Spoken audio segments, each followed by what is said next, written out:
Last week we did something a little bit different here up on the channel. We talk about updates and all sorts of things like that as they happen, but last week instead, we decided to take a look at what may be on the horizon for the week ahead in Call of Duty World War II. I did this with a little bit of reluctance. I wasn't sure how interested some people would be in this, but you guys seemingly loved it. You guys crushed that video. The support was absolutely phenomenal, and I can't thank you guys enough, so I figured let's do this as a regular thing, a regular weekly routine perhaps, in which we take a look at the week ahead in Call of Duty and take a look at a few things that may or may not be coming, but you should totally keep your eyes out for.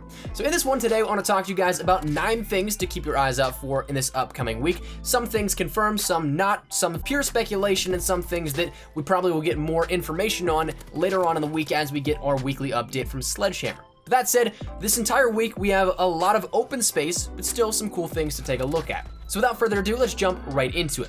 So first things first, when you jumped on today, you probably noticed that there was a playlist update for Call of Duty World War II, whether that be right at 10 a.m. Pacific Standard Time, 1 p.m. Eastern Standard Time, and 5 or 6 p.m. GMT when it rolls out for you guys, or if you are a couple of hours later jumping on for the first time, you'll have that playlist update. Now, I was streaming during this time, and I had a lot of people in the chat asking if there was anything brand new, and a lot of people searching for everything, and to my knowledge and what everybody else found, not really. There are only 2 main changes made for this, but they were all completely minor. Firstly, Domination XL is no longer within the game. It was only available for this past weekend as a featured mode, which double XP was persistent within both that and in the hardcore variation as well. But as it stands right now, there is no ETA on when it will return, though I do have a strong feeling that it will return either as, say, a more stable mode or something that we just see as a featured playlist once again.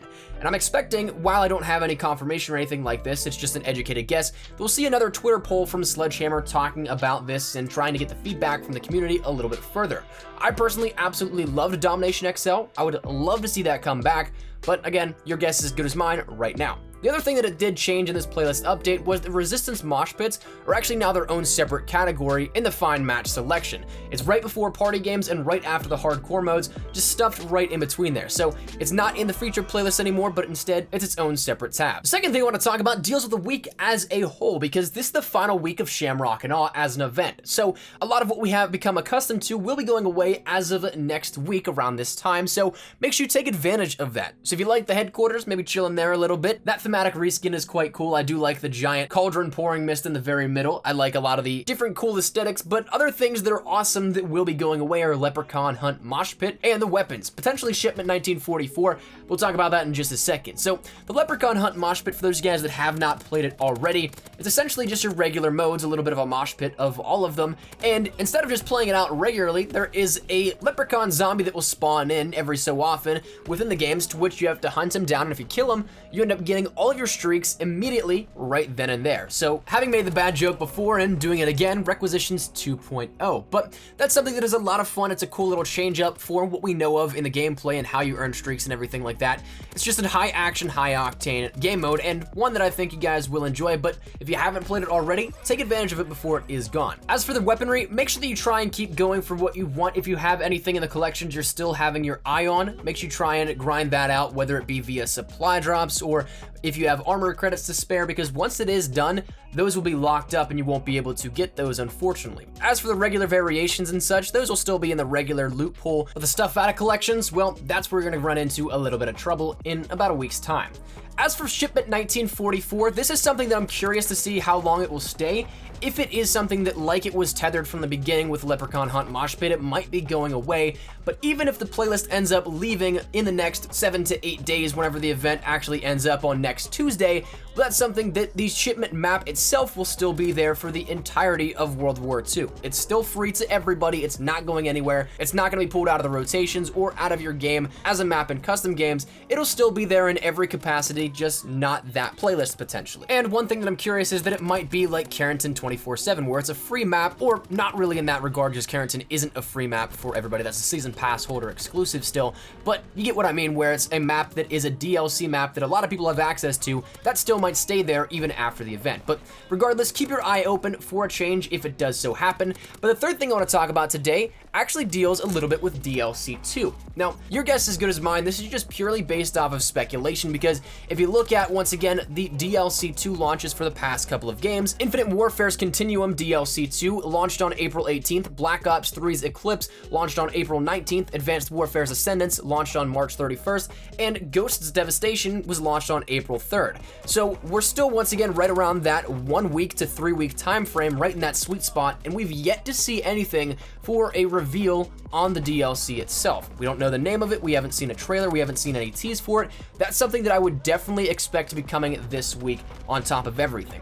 The one thing that a lot of people are freaking out about is Kevin Kelly from Activision, great guy. He actually did a live stream playing Call of Duty World War II a couple of days ago, in which he said something was coming out this week in terms of an announcement and a reveal. So a lot of people took that as Modern Warfare 2 Remastered, which is very possible, don't get me wrong, but I also think that it is a very likely point to DLC 2's announcement. Some people might not be too hyped about that, but in the realistic grand scheme of things, it is still right on the horizon, and probably something that I would definitely expect this week to come. That's the logical thought here behind it in my mind, but who knows? We'll see in time though, but keep your eye out for that maybe tomorrow or Thursday. Now, as for further updates, well, I'm not expecting anything to change this week. Only thing I'd maybe expect is a playlist update for another Friday weekend featured playlist or something at most. An actual update will probably drop when we get the change up for the Shamrock and Awe, probably next Tuesday or shortly thereafter. But in terms of further updates, these are the things that I want you to keep an eye out for this weekend from official Sledgehammer channels for updates on this in terms of verbal updates and written updates, as well as over on the blog post later this week. So the next thing is paint jobs, because this is one that is still a big question mark in my mind. We did see a sort of regression from Sledgehammer hyping this up initially, and then a couple of weeks back in a blog post they ended up saying that, yeah, we kind of did this a little too early, it's not ready just yet. And I do still get a lot of questions about when I think it will come. If I were to give you my honest, educated guess here, I would expect DLC 2 at the earliest. I'm not expecting it to come at the end of this Shamrock and Awe event, but instead in the next title update that will in fact have some sort of major content contribution attached to it. That would be my next guess for the earliest time, but I still don't know if that's going to be the thing. That still might be too early, because the way they addressed it a couple of weeks back, they kind of backpedaled and pretty much said that they still had a lot of work to do on it, but they'll keep an update, an open channel of communication going when something is reportable. So I'd maybe guess we get some sort of acknowledgement of it in the blog post coming this Friday, but again, your guess is as good as mine on that one. I'm hopeful it comes out soon, but we'll see. The next thing to also consider as something coming is maybe a new event tease for World War II, especially if we end up getting a DLC 2 trailer. So if we get one tomorrow or Thursday, my guess is it's probably going to be something in conjunction with DLC 2. We had the Resistance event as a part of the Resistance DLC, and therefore that was the theme of that one. And if I were a betting man, it'd probably be the same situation that happens where it ties in with the DLC as well. And also probably launching right when the DLC goes live or a few days beforehand, also on top of that. So while we have Shamrock and Awe ending next Tuesday, it might only be a week to 2 weeks layover between the next one, which is another quick turnaround, but quite awesome if you ask me. But if we do get a new event, that means new camos, new weapons, other content, and a redesign of the HQ, and a lot more. So keep your eyes open for any update on that. The next thing that I'm expecting is once again a little bit more of a further update for the emblem update. In this most recent blog for Call of Duty World War II, we ended up seeing that Sledgehammer was actually going over some initial concepts for the adjustments of how the emblem gallery would work. You'd have your global gallery, in which it was a trending page of 50, and then you have the most recent, which is purely sorted just by the date and time of which it was uploaded. So way to see a lot more emblems, but also still keep intact that trending page, but make it easily more accessible for you to actually get on there. If something takes traction from that recent update page, then you can end up seeing a potential jump to the trending page as one of those top 50. A cool little way to incorporate it, but also something that is going to be coming with no ETA, but maybe that is touched on in the next update from Sledgehammer. The next thing to keep your eye out for is some hardcore adjustments, because the community spoke with a recent playlist update for hardcore modes, in which we ended up getting a hardcore ricochet mode as a featured playlist.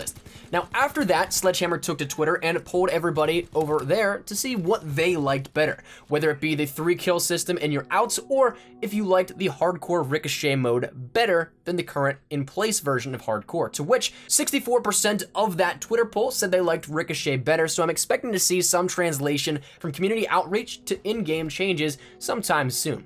possibly for Friday's playlist update, but that again, may be something jumping the gun and expecting it a little too soon. But keep your eyes out. Next thing being the flak gun event. Once again, we talked about this a couple of days ago in some things that are still not in the game for everybody. Some people have experienced it and some people may still be experiencing it, but it's not something that is globally addressed to everybody in Call of Duty World War II. Personally, I still have yet to see the flak gun event at all. I'd love to farm some armory credits and things like that as it comes and happens in the headquarters, and it would give me a reason to actually visit the headquarters more than just having to do the social score challenges for grenades or theater content or watching supply drops. It'd give me a little bit more of a reason to, and I'd be all for that. Now, the final thing that I want to talk about is one that is very small, but is one that's been in the back of my mind for ages, because a couple of weeks ago, Sledgehammer, during their weekly update, gave us the indication that a prestige token warning notification would be coming within World War II, and that's one that, having every prestige so far accidentally used my prestige token, I could totally use that. So I'm really looking forward to it. I'm hoping to see some more indication or update on that once again within World War II in the upcoming week. But again, nothing is confirmed on that front. But that said, that is 9 things to keep your eyes open for in World War II this upcoming week. Once again, some of these things have happened, some will be happening, but then also some are just a little bit of speculation on when we can maybe see more updates on some things that already were addressed. So that said, if you guys have anything you want to mention that you can keep your eyes out for, let me know down there in the comment section down below. And of course, if you have any thoughts and feedback on any of the things we discussed here with this one, feel free to let me know down there in the comments as well. Always open to hearing your thoughts on the game and everything like that, so feel free to drop it. That said, hopefully you guys enjoyed it. If you guys did, make sure you drop a like down below. And of course, if you guys are new to the channel, make sure you guys subscribe so you don't miss a single thing regarding Call of Duty World War II, best class setups, updates, tips, tricks, news, information, all that good stuff, and potentially what may be a Modern Warfare 2 remastered announcement at some point in time during the week. Make sure you stick it right here up on the channel if you guys are interested in any of that. Hit that subscribe button so you don't miss a single thing. And if you guys want to follow me over on Twitter, that's the best place to get connected with me outside of YouTube. Practically live on Twitter, and we're now on that road to 10,000 followers over on Twitter. So if you guys want to help me out over there, that link is in the description below. Finally, if you guys want to follow me over on Instagram as well, trying to get more active over there, link is also in the description. But all that said and out of the way, hope you guys have a fantastic day. Thank you guys all so much for watching. My name is Espresso. Take care and peace.